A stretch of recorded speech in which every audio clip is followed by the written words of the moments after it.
서회, 김갱필. 회포를 적다. 김갱필. 처독거한 저랑환. 홀로 있으며 한가한 곳에 사니. 오가는 이 드물고. 지호명월 조고한. 오직 달을 부르니. 가난하고 외로운 나를 비추네. 빈군망문 생애사. 그대 생각으로. 나의 생에 묻지 말라. 만경연파 수첩산. 넓은 바다 안개 낀 물결. 첩첩한 산들이 가득하니라. 감상일. 오세주. 김갱필은 김종직의 제자로서 조광조에게 학문을 전한 대학자이다. 정몽주. 길제. 김숙자. 김종직. 김갱필. 조광조로 이어지는 조선 성리학의 정통으로 인정받고 있다. 그러나 그는 살인파로 지목되어 그들과 정치적 영역을 같이 한 풍운아이기도 했다.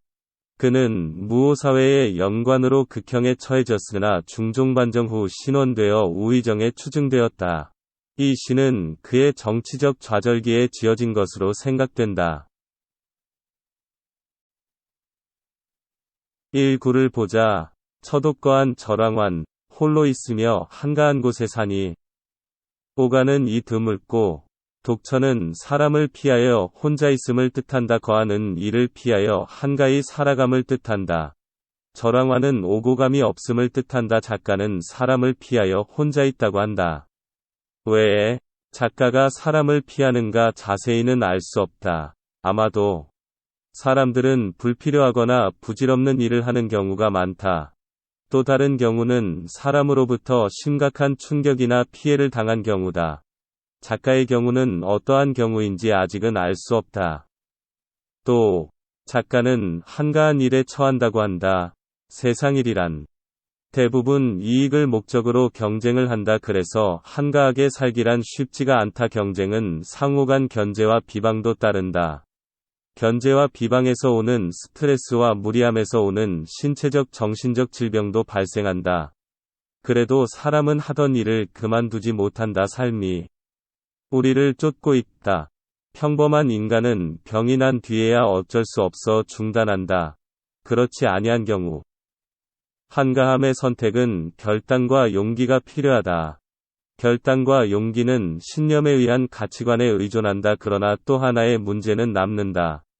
그것은 인간적 고독과 빈궁한 생활의 문제다. 성가신 사람을 피하고 번거롭고 무리한 일을 피하면 혼자 있는 외로움과 가난함을 피할 수 없게 된다. 그것 또한 만만한 문제는 아니다. 평범한 인간에게 그것은 죽음보다 견디기 어려운 문제인지도 모른다. 이러한 고독과 가난을 견뎌내기 위해서는 높은 가치를 목표로 한 특별한 철학과 인내가 필요하다. 이러한 능력이 없을 경우 쉽게 선택하기 어렵기 때문이다. 작자는 현재 이것을 선택한 처지이다.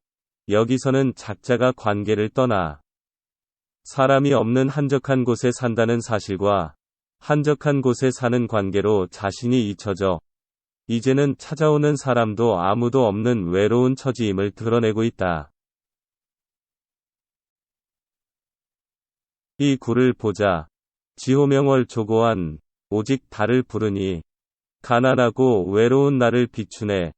고아는 외롭고 비난하다. 지호명월은 다만 달을 부른다. 외롭고 가난한 처지의 작가가 찾는 대상은 무엇인가? 그것은 자연이다. 푸른 산과 맑은 하늘, 밝은 해와 달, 짐승과 온갖 새들 그리고 초목들이다. 외로움이 짙어지는 밤이면 푸른 산에 떠오르는 밝은 달, 언제나 저녁이면 대하는 익숙한 달이다. 친구처럼 연인처럼 변함없이 작자를 찾는다. 달은 날씨에 따라 보이기도 하고 보이지 않기도 한다.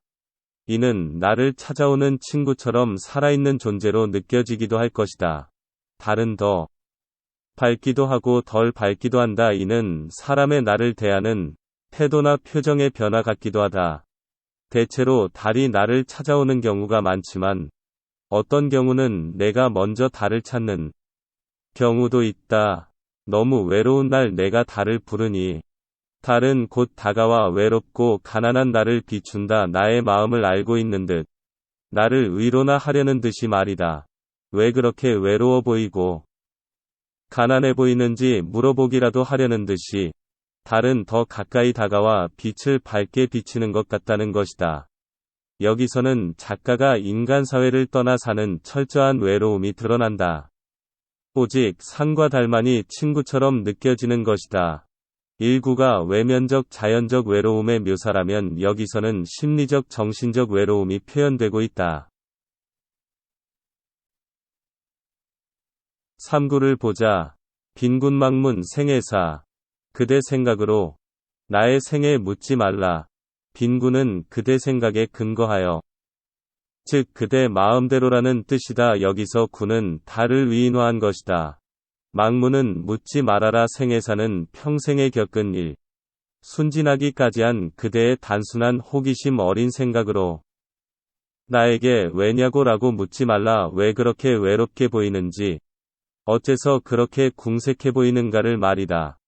여기서는 자신의 처지가 외롭고 궁색해 보이는 것을 알려고 하지 말라고. 갑자기 말함으로써 서정적 자아가 제시하는 이유에 대한 궁금증을 불러일으킨다. 이렇게 함으로써 분위기가 전환되고 있다. 그 이유가 다음 구절에 제시될 것임이 암시되고 있다. 4구절을 보자. 만경연파수첩산. 넓은 바다 안개 낀 물결. 첩첩한 산들이 가득하여라. 만경은 만일항이다. 이는 넓은 것을 의미한다. 연파는 안개 낀 물결이다. 이는 앞을 내다보기 어려운 것을 뜻한다. 첩산은 봉우리가 중첩된 산이다. 이는 위험하고 험한 것을 뜻한다. 수는 몇이다. 인생살이란 한없이 넓고 거친 바다.